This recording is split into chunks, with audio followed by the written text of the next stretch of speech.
If there's one thing Lenovo knows how to do really well, it's laptops. And the Legion 7i at first glance looks like a great example of Lenovo not only flexing their experience with gaming, but also showcasing their ability to make a gaming laptop that's actually disguised as a powerful workstation aimed directly at college students, specifically those who are in highly technical fields like engineering or programming, while also being suitable for content creators who find themselves needing a laptop that's equipped to handle color-sensitive work.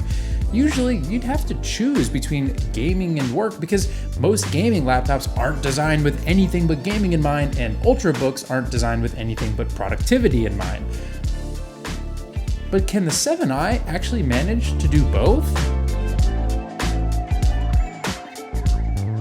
First and foremost, this unit was provided to me by Lenovo for this video. That being said, Lenovo did not pay or sponsor me to make this video. Lenovo also did not get to see this video before it was uploaded and did not get to provide any input on the writing of this video. The specs of my model include the i9-14900HX, 32GB of RAM, an RTX 4070, and the standard 1600p 240Hz display. Now, when it comes to design, I think Lenovo has found this perfect balance between professional and gamer. The 7i in particular comes in this beautiful glacier white color with a pretty minimal design language. Most of the chassis is made of anodized aluminum, which looks and feels amazing. And the branding is pretty minimal too. On the lid, you get a very simple Legion logo and then a classic Lenovo logo in the bottom corner.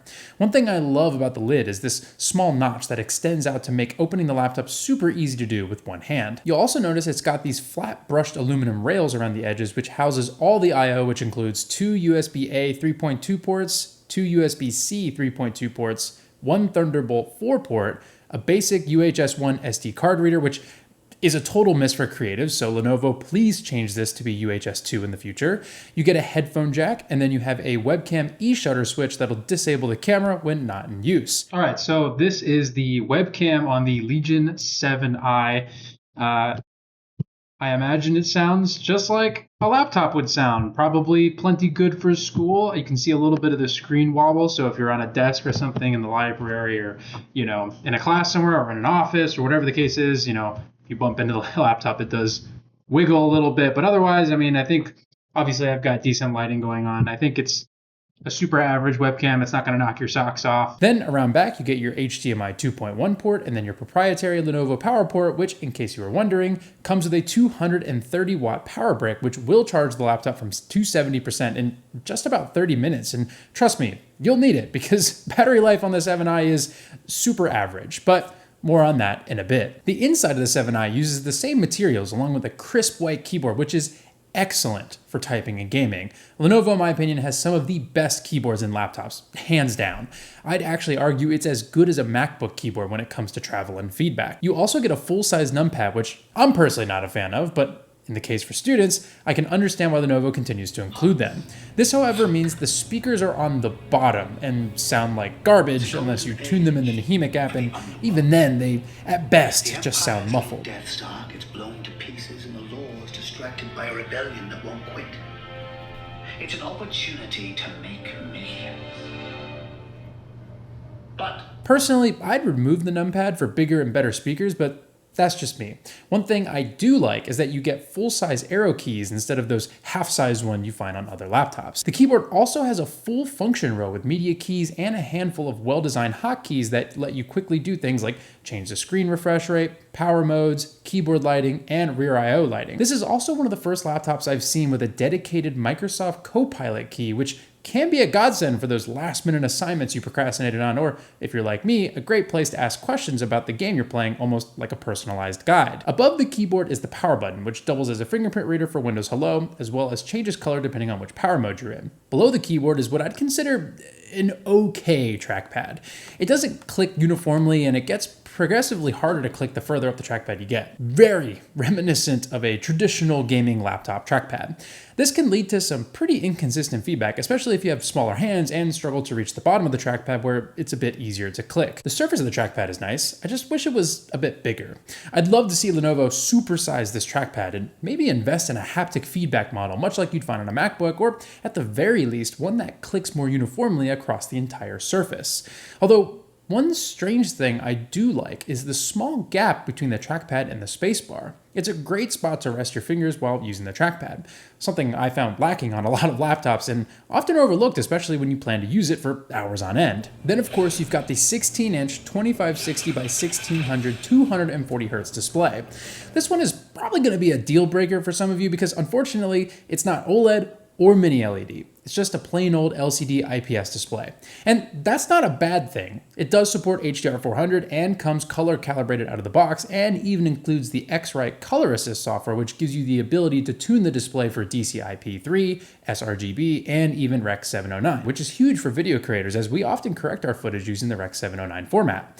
From a productivity and creator standpoint, 240 Hz is simply unnecessary for day-to-day tasks and instead becomes a huge battery hog, and 1600p feels a bit low compared to other laptops that are moving more towards 4K OLED displays for everyday use. The good news is, if you prefer resolution over speed, Lenovo does have an optional 3.2K IPS display that runs at 165 Hz. However, from the gaming perspective, I think the standard 1600p display is a great middle ground, especially given that the 7i uses an RTX 4070. We'll talk more about gaming performance in the next section, but generally speaking, this 1600p 240Hz display is a much better match for the 4070 when it comes to gaming, so if gaming is more of a priority to you, stick to the standard display. Alternatively, you can always connect an external display if you need to. The one I've been using recently is this AOC Q27G3XMN that I've actually really enjoyed using. Maybe we'll have to do a full video on it, so make sure to get subscribed. Speaking of gaming, the 7i is no slouch. It easily ran games like Cyberpunk and even Star Wars Outlaws at or around 60 FPS, ray traced with DLSS and frame generation. Lenovo includes a few different thermal modes for you to choose from, but I typically went with the performance mode to get the most out of the system without having to mess with any overclocking settings, which are included if you're into that sort of thing. Alternatively, you can switch to balanced mode, which gives you the option to enable Lenovo's LA3 AI chip that claims to improve performance and FPS dynamically. Though I can't say it's an improvement you'll feel, especially since I opted for performance mode most of the time. And quite frankly, it's not really something I ever notice, but I'd like to think that it works. One thing I did notice is that this model actually comes with the NVIDIA Studio driver out of the box as opposed to the Game Ready driver. There's not much difference between the two, but the Studio driver tends to be more reliable and tested for a longer period of time, while the Game Ready driver updates more frequently to accommodate the newest titles. If you want, you can easily swap between them in the NVIDIA app. And since this model is equipped with an i9-14900HX, you can expect very good performance in CPU-intensive games and apps like After Effects, Premiere, or any 3D modeling app. I did run a Cinebench test and managed to squeeze out 24,471 points, which is a pretty stout number for a laptop this size, especially compared to the Core Ultra 9 laptops that are commonly used for comparison. Honestly, when I saw my unit had an i9, I was a little skeptical given how hot and power hungry these chips tend to be. In the Legion 9i, it wasn't much of an issue due to the insane cooling system. But on the 7i, I wasn't so sure how much performance we'd actually see before thermal throttling. While I'm sure there were some throttling going on, it never seemed to be enough to impact performance in any meaningful way. Overall, the 7i's performance was pretty standout, and I was genuinely impressed with what it could do without taking away from the thin and sleek aesthetic. Granted, the laptop itself does get fairly warm, especially near the palm rest and under the display, but it never felt too hot to use, and in my experience, never overheated. Speaking of heat, you'll definitely know when it's hot because the 7i is not the quietest laptop under load. Lenovo boasts that the 7i uses its new Legion Cold Front Hyper Cooling System, which features two fans spinning in opposite directions to help pull air into what they call a central hyper chamber. This helps force cold air into the components while sealing off hot air from entering the chassis. Lenovo claims this design also allows for up to an extra 25 watts of power, which might explain why the 7i performs so well given its hardware. The only real complaint I have with the 7i is the battery life. It's not horrible like some larger gaming laptops, but it's also not good enough to last you throughout the day without needing to charge it at least once, which thankfully is quick due to that 230 watt charger. And for most of you, that's probably expected with a laptop like this. But I think it is one of the things that keeps the 7i from being viewed as more than a gaming laptop. Overall, the battery life is just average for a laptop like this. Thankfully, you don't need the proprietary charger thanks to USB-C charging, but in my experience, it's always best to just bring the bigger charger in case you want to play games on the go, which is almost essential to get any actual gaming performance anyway. That being said, I do appreciate that Lenovo Vantage will disable the 4070 to save power when it's not in use and drop the display down to 60 Hz, but sadly, it's not ever going to compare to the likes of an Ultrabook when it comes to sheer on-screen time or even standby time, which, might I mention, was another annoyance with this particular laptop. One of the most important things about a laptop is its ability to suspend and resume tasks when on the go. But because the 7i is built more like a gaming laptop, it does tend to take longer to resume from sleep, especially compared to something like a MacBook, which is nearly instantaneous. So let's recap a little. From a gaming standpoint, the Legion 7i is excellent. It's clearly focused on being a gaming laptop more than anything else. It has an i9-14900HX, which is top of its class in performance, and an RTX 4070 that easily crushed through AAA games, and a cooling system that, while a bit noisy, proved to allow the 7i to take full advantage of its hardware without compromising on its size and shape. Not to mention a display that supports 240 Hz, which is almost certainly for gaming. However, from a productivity standpoint, it does come color calibrated along with tools to help tune the display for different creative environments. It has a 16:10 aspect ratio, a full-size numpad, and the NVIDIA Studio driver, making it suitable for use in creative apps. However, the battery life isn't great. The trackpad is a bit underwhelming, and the speakers really put a damper on the overall experience. Things that other more productivity-focused laptops do much better. So can the 7i be both a gaming laptop and a great productivity laptop?